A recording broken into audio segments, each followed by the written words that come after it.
Finding productive fishing areas on lakes without contour maps can be a challenge due to not knowing the depth, structure, and where creek channels are in the lake.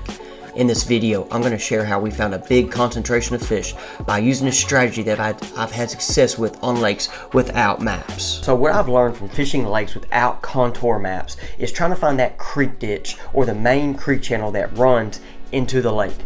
If you find these creeks, there can be a true ditch then, and sometimes that true ditch is the main actual channel of the lake. Now sometimes these channels are small, the lakes are small, and they're actually not that wide. It's just a small little ditch. These channels are highways for fish to migrate in the lake, but can also bring current, more oxygen, which then means more life for bass and other species of fish to live around. I've not only used this strategy on small lakes, guys, without contour maps, but also bigger highland and lowland reservoirs. One example is Lake Ouachita. I would pick certain back half of creeks of Ouachita where maps didn't have much detail when I was growing up. I had all these paper maps, and then even the old Navionics maps would not show parts of Ouachita that was more in depth.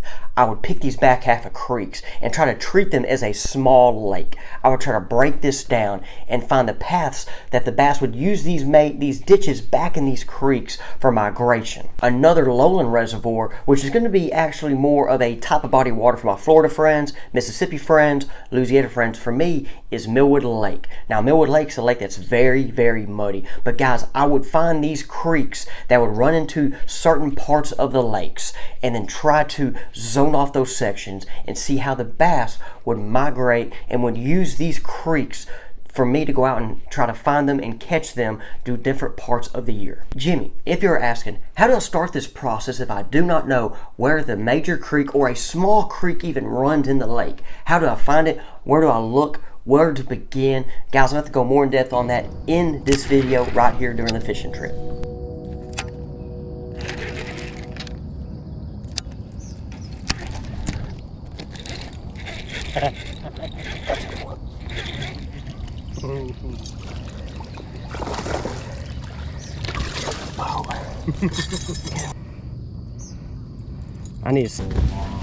I'm about to go catch another one. You need help? You say you need help. I just got it.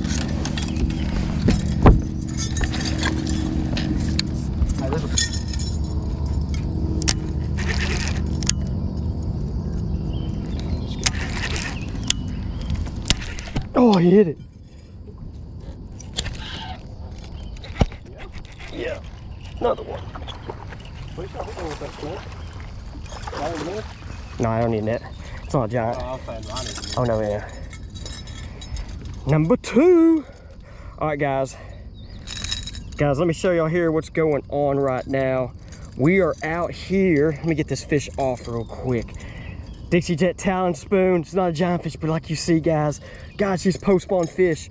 There are times, depending on the lake you're at, during this period, during the post-spawn, they're trying to feed up. See, it's not a thick fish, okay? But they're trying to feed up. And depending on the forage in your lake, like right here, this big old spoon, these dudes right here will eat. Now, let's talk about why these fish are here. Okay, guys, here I am right here. I know you're looking at the deep dive app. Now, I'm going to block the lake off due for the privacy, okay? This is a small public lake, guys. Small public lake. Now, one thing about these lakes is I've never been here before, okay? The first thing I did on this lake is check the water inflows. Now, guys, right now, we are right in this area here, okay? We're in about 13 to 15 foot of water. There's actually like 18 to 20 foot up there. But as you see, here are some inflows. Now, one thing about the inflows, why is the inflows important, Jimmy? So when I'm looking right here at the deep dive app, okay, and looking at this lake, the inflows that come in, it's like a direct current stream. There's going to be a creek channel. When there is rain, there is water's going to flow in through this part of the lake right here where we're sitting. And then with the rain flows in, that's going to bring in your plankton, going to bring in your bait fish, going to bring in your forage. Also for us right now, it's the deepest part of the lake.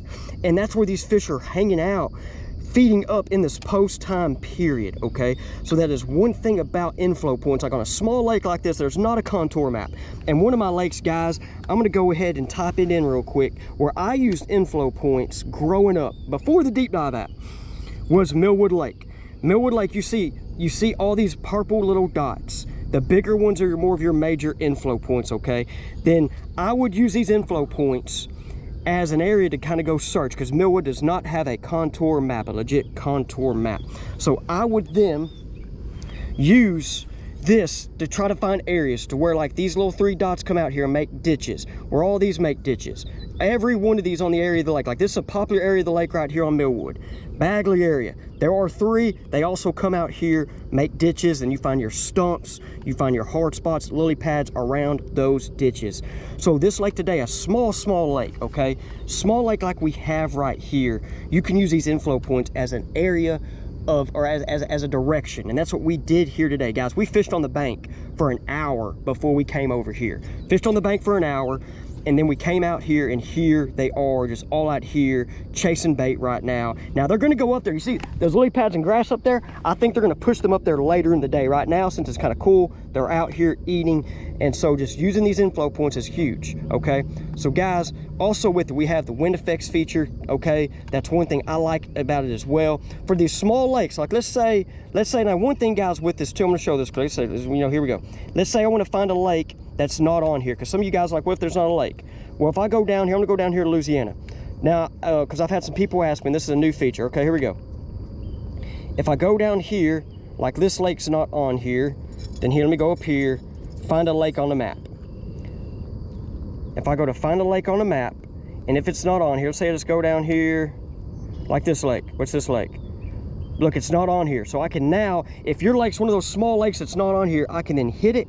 Okay, there's the name. You then go through the deals. Okay, so I've already done it on this lake today, and it has the inflow points, and it'll show you the wind effects feature, and it'll also go through the baits feature and all that stuff as well. But guys, I know I've been talking for 3 minutes. I got to get back out there on the water and catch one.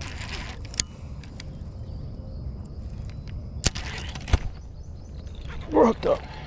That's a good one, right? Dig him? Yeah, that's a good one. Oh no, he just hooked weird. He was hooked weird. Got another one, guys. It's been a minute. He's a good 2-pound fish. Get the boat, get the boat, get the boat, get the boat. Get the boat. There's a lot of fish here right now, guys. That's one thing like I'm telling you guys with the content. Now, we're throwing a variety of lures. They're not easy to catch. During this post-spawn period, guys, they're not easy to catch. We've thrown hair jigs at them. We've thrown the hover rig. We've thrown a big worm. I lost one in the big worm. Briarstone, the big top water. I'm gonna get some pliers right here.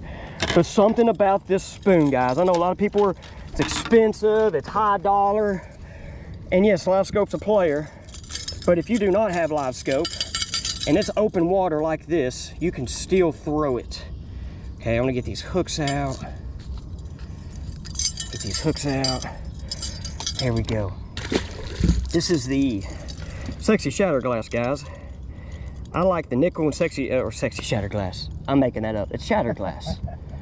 All right, I like the Shatter Glass and stain water, nickel in the clear, and then y'all see me at Lake Washita. I'll throw that on the Falcon Spoon, the shad pattern one as well. Guys, you can get the Deep Dive app today for a free week trial right here on the Apple App Store or Google Play Store. Go check it out. You got 1 week free trial. Check it out and the other features. Let me know down below in the comments if you use the Deep Dive app and how it's helped you catch more fish. Let's go get back to fishing. Now, guys, on my little setup here, okay, y'all see me, and if you've watched me and followed me with the Classified Fish the Moment, okay, and now I'm on my channel, but I was throwing that Denali Attacks last year, 710 extra heavy fast. This right here is the Powell Endurance series, okay. I'm now throwing some Powell rods as well, 7.9 mag, medium heavy fast. Okay, I like a long rod to get good cast. I'm always throwing 20-pound Sunline, okay, 20-pound Sunline.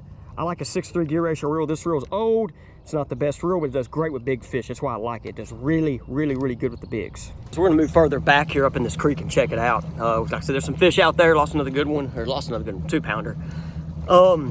Bigger ones are around, but it's more smaller fish. We're gonna go back up in this thing and check and see if there's fish, because if there's bait fish back there or brim, then there's gonna be some bass to follow. So no reason not to. There's probably gonna be some residential fish back there anyway, and then we'll kind of come back out here. Wind's starting to pick up. Wind should help this bite. Earlier there's no wind, and I'm having a feeling today the main day bite. Briar, what you think? Think it's gonna be main day bite day? Yeah, I think that midday is when you're probably gonna get your bigger bite. I think, you know, you could probably hop around a little bit everywhere right now and get bit. Seems to be quite a few active fish, but the bigger ones are not. So hopefully when that wind kicks up a little bit, we can change that. Okay, like I just mentioned, guys, this post-spawn period, man, they're not always easy to catch. See, that water temperature is 74 right now, and I've been sharing with guys on the trip, there's a timely bite for this time of year with this and just in the post-spawn, but they don't always just eat like they do in the summer throughout the day. Okay, and like I said, we're here. Y'all see the ditch right there? Okay, there's the ditch, and then you just have kind of 2 points that are flats off them. Those fish are just hanging off the edges of the points. And we've had some rain recently, so you know there's going to be some current. And yeah, so it's pretty cool. I know, like I say, using forward-facing sonar, of course, to help us see these fish, okay? And we've thrown a variety of lures. Another thing I've not done is throwing a fluke at them. Okay, it's just throwing a fluke out here. We've thrown things, you see, we got the glide bait on.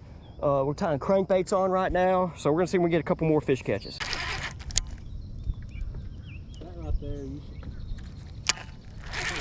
make it to the bottom.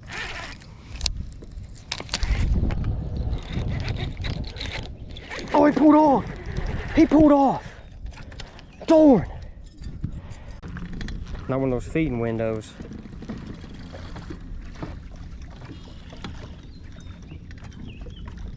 Uh-oh. Got him. Got him. Got him. Good big guy. Guys, we're going to end this on this one right now. Briar, what's that right there you throwing? That is a Bone River to Sea Rover. The Rover. Guys, he picked that up and started throwing. This dude right here is probably the best topwater fisherman I personally know. And he's like, watch this, I'm about to catch one of these on that guy. So, guys, appreciate you. Let me know what you think about this video. We're actually about to stop, try to go find some fish, catch some fish somewhere else for you guys. Appreciate you. Once again, we'll see y'all guys on the next one.